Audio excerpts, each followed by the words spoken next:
What is socialism? We shall attempt to examine this from three perspectives.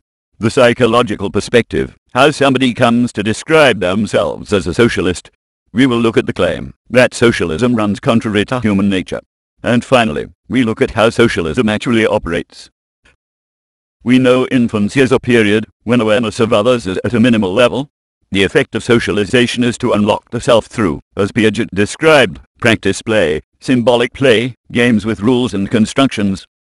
This process of socialization can result in variable outcomes, from the virtuous, compulsively generous individuals who dedicate their life to serving others with little reward, to the catastrophically psychopathic. The extent and the manner in which people identify and empathize with each other is established in this period, and to a large extent, this defines a personality. Socialization is not restricted to the basic patterns exhibited in childhood, but continues in different ways throughout adulthood, and through the establishment of financial independence. And it is in this process that socialists emerge. There's another reason why socialists exist. Look at this picture of soldiers in the 1930s. Were they left wing or right wing? Here is another picture. What about these? The answer is that the first picture showed nationalists and the second showed Republicans. If you guessed correctly, well done. The differences seem minimal. George Orwell wrote of the Spanish Civil War that, contrary to ideological constructs, whether an individual was nationalist or Republican could usually be explained by the inheritance of a family background. Not only would a family shape opinions, but it would also maintain a consistent level of peer pressure.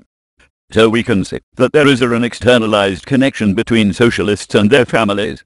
If socialism implies a positive view of humanity, then the basis for this perspective must at least come from the basic concept from somewhere, sometime of an idyllic large family, both committed to each other and sharing whatever they are able to provide. Brotherhood and sisterhood on a wider scale. In this case it is not so much the value and importance placed on the position or importance of oneself, but the fact that this identification creates bonds of solidarity between an individual and others. Socialism in this sense is Piaget's ultimate construction, that brings people together in shared purpose, the shared ownership of goals and aims which are communal in purpose. And this implies a positive view of humanity which is tempered by realization of the terrible things that people do to one another. One of the simplistic arguments against socialism points to the way that civilization has produced many aggressively acquisitive cultures, often based on slavery and subjugation. Human nature itself is therefore seen as the direct cause of these rigidly hierarchical civilizations. We can point to many different examples to contradict the idea that human nature is somehow responsible for oppression.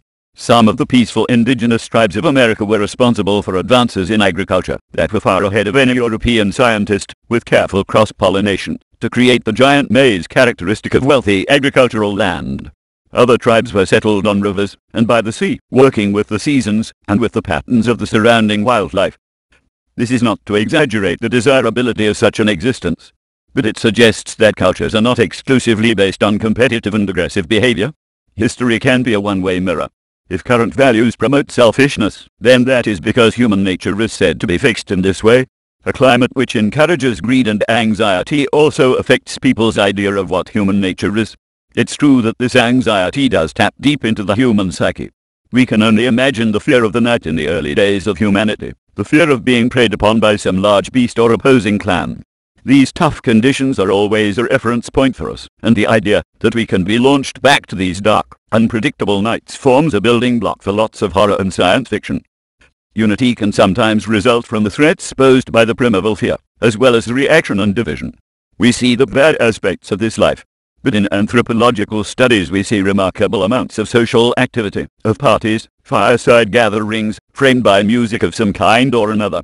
This was a crucial part of the creation of a social order, often more so than any subjugation. And from this social order emerged the first rules which went beyond the triumph of the strong over the weak. The Old Testament is full of stories of domination, oppression and tyranny, but the less powerful often prevailed. The story of the fall of man with paradise lost is a powerful projection of human aspiration and consciousness. The New Testament expands specifically in regards to commerce and wealth as distinct from the idea of justice. The story and legend of Spartacus was more directly revolutionary. His followers rose from the lowest of the Roman castes to compromise a ruthless war machine. Elsewhere in the world, we can see the emergence of meditative religions such as Sufi Islam and Buddhism. Buddhism is regarded as increasingly relevant to socialists, From Buddhism we see the concept of the continuum. From dependent origination we can identify the interconnectivity of life. We can see the interactions between all people as affecting outcomes in a number of different ways. The poorest in society must always reflect commonly held values and aims as much as the richest. Interconnectivity means that a pure idea must always be affected by externalities, and this will affect other ideas in turn. The idea that a crystallized form of socialism can be created is therefore flawed. What we look for is a structure which contains these forms in recognizable, if changed, aspects. The Diggers and the Levellers were some of the more famous groups fighting for Cromwell's army in the English Civil War. The Diggers were focused on settling their families on land from which they could find their own self-sufficiency. This is St. George's Hill in Surrey where they settled. This can be described as one of the first forms of actually existing socialism, the land held in common ownership. But the price of progress was proving high for those who labored in factories and mines. Disasters and illness blighted cramped industrial populations. It was not only those affected by squalor who rebelled. It was also those who expected better from a conscious human society based on fraternity. Robert Owen in Scotland and St. Simon in France aimed to use factories and industry as a benevolent force. Socialism was never the same after Karl Marx. He rejected Luddism and the idea that one can reverse the technical progress of an industrial society. Marx's use of Hegel's dialectic gave his arguments a crisp certainty. Agricultural life as known was in the past. The capitalist economy was the present. The future was a socialist society, where each gave according to his need, and was able to find ways to develop the capabilities in common with all humans. The Communist Manifesto was a call to arms, an incendiary document. And whilst his other many volumes achieved a huge influence, none of his other writings came close to the manifesto. Just as important as Marx in this time was the establishment and growing popularity of worker organizations. Away from the flashpoints of revolution, nothing could stop the steady growth of workers' organizations, of trade union membership, and of the success of cooperative forms of business. We see an example in Rochdale, England, where a group of men from the lower middle class and working class founded a collective shop. In Austria, Raiffeisen attempted to provide collective credit to smaller farmers and villagers as an escape route from rural deprivation. And we see, across the continent, the founding of general trades unions. These could be described as micro-socialist projects. All these institutions developed a complex organic structure. They comprised of different parts, and functioned as a result of the interconnection and development of their components. Contrary to the idealism of some of the participants, the workers' political and union movements were never going to be a pure expression of socialist theory. They are grounded in everyday life. This diagram attempts to show the anatomy of a functioning workers' party. This combination of the ideological and pragmatic can be said to best represent actually existing socialism in its behavior, even if the outcomes are less than guaranteed, and such a hybrid beast requires continual reinterpretation of core beliefs.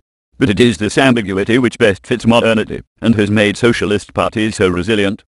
If the idealistic part of these organizations is suppressed, the radical popular base of supporters will erode and literally die, as no new generation replaces the old activist base. This can eventually threaten the survival of the organization. On the other hand, if the pragmatic side is marginalized, explaining and interpreting beliefs in an understandable way is made that much harder and wider support is affected. Socialism is certainly not simply whatever a politician says it is. It exists as an internal and external construct. Socialists are beginning to perceive our interconnectedness as people on a world which has always been a product of all its parts. It is philosophy on a personal level, as a guiding ethic to many associations, and exists because human society results in persistent inequality and injustice. Strong theoretical commitment does not resolve the moral conflicts and common hypocrisies of our lives, but it offers relief from the isolation of self.